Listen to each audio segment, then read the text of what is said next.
Tujuan pembelajaran dari materi pelatihan karyawan. Yang pertama, memahami pentingnya pengembangan pelatihan yang sesuai dengan strategi organisasi. Yang kedua, menjelaskan cara organisasi menilai kebutuhan pelatihan karyawan secara efektif. Yang ketiga, mengidentifikasi dan membandingkan berbagai metode pelatihan yang tersedia. Yang terakhir, merancang proses evaluasi program pelatihan untuk mengukur efektivitas.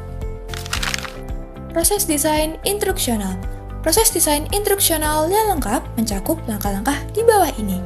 Yang pertama, menilai kebutuhan pelatihan. Hal ini mencakup apa yang dituntut organisasi agar dipelajari oleh karyawannya. Yang kedua, memastikan kesiapan untuk pelatihan. Organisasi harus memastikan karyawannya siap untuk pelatihan, baik dalam hal sikap, motivasi, keterampilan dasar, dan lingkungan kerja mereka. Yang ketiga, merencanakan program pelatihan. Hal ini termasuk tujuan program, instruktur, dan metode. Yang keempat, organisasi melaksanakan program pelatihan seperti prinsip pembelajaran dan transfer pelatihan. Yang terakhir, mengevaluasi hasil pelatihan, seperti memberikan umpan balik untuk merencanakan program pelatihan di masa mendatang. Selanjutnya ada proses pertama, yaitu penilaian kebutuhan. Penilaian kebutuhan adalah proses mengevaluasi organisasi, karyawan individu, dan tugas karyawan untuk menentukan jenis pelatihan dan jika ada yang diperlukan. Ada 3 cara untuk menilai kebutuhan. Yang pertama, analisis organisasi. Dalam konteks apa pelatihan akan dilaksanakan? Maksudnya, menentukan konteks di mana pelatihan akan dilaksanakan, mencakup faktor-faktor seperti tujuan bisnis, perubahan teknologi, strategi perusahaan, serta tantangan eksternal dan internal yang mempengaruhi kebutuhan pengembangan karyawan. Yang kedua, analisis individu. Siapa yang membutuhkan pelatihan? Maksudnya, mengidentifikasi siapa yang membutuhkan pelatihan dengan meninjau kinerja, keterampilan, dan kesenjangan kompetensi setiap karyawan. Evaluasi ini dapat dilakukan melalui asesmen kinerja, feedback manager, atau data HR untuk memastikan bahwa pelatihan diberikan kepada individu yang benar-benar membutuhkannya. Yang ketiga, analisis tugas. Subjek apa yang harus dicakup dalam pelatihan? Maksudnya, menentukan materi atau keterampilan spesifik yang harus diajarkan dalam pelatihan. Ini dilakukan dengan menganalisis tugas dan tanggung jawab pekerjaan, lalu mencocokkannya dengan keterampilan yang diperlukan untuk melaksanakan tugas tersebut secara efektif. Nah, materi selanjutnya itu ada kesiapan untuk pelatihan. Kesiapan untuk pelatihan adalah kombinasi dari karakteristik karyawan dan lingkungan kerja positif yang memungkinkan pelatihan. Kesiapan ini ada ketika karyawan mampu dan ingin belajar dan ketika organisasi mereka mendorong pembelajaran. Nah, kombinasi karakteristik karyawan ini dan lingkungan kerja yang positif memungkinkan pelatihan. Nah, kesiapan untuk pelatihan itu ada 2. Yang pertama, karakteristik kesiapan karyawan. Kesiapan karyawan untuk belajar bergantung pada kemampuan kognitif dasar seperti pemahaman bahasa, pemecahan masalah matematika, dan logika. Idealnya, proses seleksi memilih karyawan dengan keterampilan ini agar mereka dapat menjalani pelatihan kerja dengan baik. Motivasi tinggi juga penting dalam pembelajaran. Selain itu, pengalaman dengan teknologi mempengaruhi sikap karyawan terhadap pembelajaran, terutama dalam penyerapan informasi secara bertahap.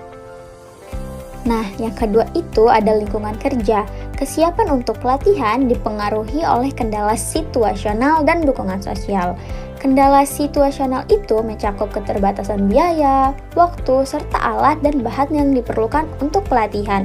Kalau dukungan sosial itu meliputi dorongan dari manajer dan rekan kerja seperti pujian, berbagai pengalaman, sikap positif terhadap pelatihan, serta organisasi yang memberikan pengetahuan dan penghargaan atas pembelajaran. Selanjutnya, merencanakan program pelatihan. Perencanaan dimulai dengan menetapkan tujuan program pelatihan. Berdasarkan tujuan tersebut, perencanaan memutuskan siapa yang akan memberikan pelatihan, topik apa yang akan dicakup dalam pelatihan, metode pelatihan apa yang akan digunakan, dan bagaimana cara mengevaluasi pelatihan. Selanjutnya ada in-house atau contracted out. Kata ini merujuk pada pilihan perusahaan dalam melakukan pelatihan karyawan. Perusahaan dapat menggunakan karyawannya sendiri untuk melatih karyawan baru atau menggunakan pihak luar, Sebuah perusahaan dapat menyediakan program pelatihan yang efektif, namun seringkali banyak perusahaan menggunakan ahli luar untuk mengembangkan dan menyampaikan kursus pelatihan. Untuk memilih layanan pelatihan, sebuah perusahaan dapat mengirimkan beberapa vendor permintaan proposal, yang merupakan dokumen yang menguraikan jenis dan jumlah referensi yang diperlukan. Selanjutnya ada pemilihan metode pelatihan. Metode pelatihan ada 3. Yang pertama, metode presentasi. Yang kedua, metode praktik langsung. Yang ketiga, metode pembentukan kelompok. Metode presentasi adalah metode yang dimana peserta pelatihan menerima informasi yang diberikan oleh orang lain. Yang kedua, ada metode praktik langsung, metode yang dimana peserta pelatihan terlibat secara aktif dalam mencoba keterampilan. Dan yang terakhir ada metode pembentukan kelompok, di mana peserta pelatihan dengan berbagai ide dan pengalaman membangun identitas kelompok serta belajar tentang hubungan antar pribadi dan kelompok. Materi berikutnya adalah metode pelatihan. Nah, ada 4 metode nih yang dapat kita terapkan untuk pelatihan karyawan kita. Yang pertama itu ada instruksi kelas atau classroom instruction. Pembelajaran di kelas adalah yang paling banyak digunakan dan merupakan salah satu cara yang paling murah dan paling tidak memakan waktu untuk menyampaikan informasi tentang topik tertentu kepada sejumlah besar peserta. Hal ini juga memungkinkan interaksi kelompok dan dapat mencakup praktik langsung. Selanjutnya ada pelatihan berbasis komputer atau computer-based training. Teknik audiovisual dan pelatihan berbasis komputer tidak mengharuskan peserta untuk menghadiri kelas, sehingga organisasi dapat mengurangi waktu dan uang yang dihabiskan untuk pelatihan. Pelatihan berbasis komputer dapat bersifat interaktif dan dapat menyediakan interaksi kelompok pula. Teknologi baru semakin populer seiring dengan peningkatan teknologi dan semakin murahnya biaya pelatihan. Dengan pelatihan ini, peserta menerima materi kursus dan instruksi di komputer atau perangkat seluler mereka. Jadi, di dalam pelatihan base komputer ini terdapat alat yang biasa digunakan, yaitu e-learning.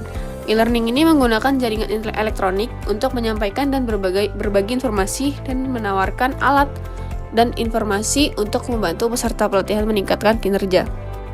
Program pelatihan dapat mencakup tautan ke sumber informasi daring lainnya dan ke peserta pelatihan dan pakar untuk berkolaborasi dalam pemecahan masalah ini. Selanjutnya, metode yang ketiga ada simulasi atau simulation. Metode pelatihan ini di tempat kerja seperti magang dan pelatihan kerja memberikan peserta pengalaman langsung. Artinya, simulasi adalah situasi kehidupan nyata yang memungkinkan peserta untuk melihat dampak keputusan mereka tanpa konsekuensi yang berbahaya atau mahal.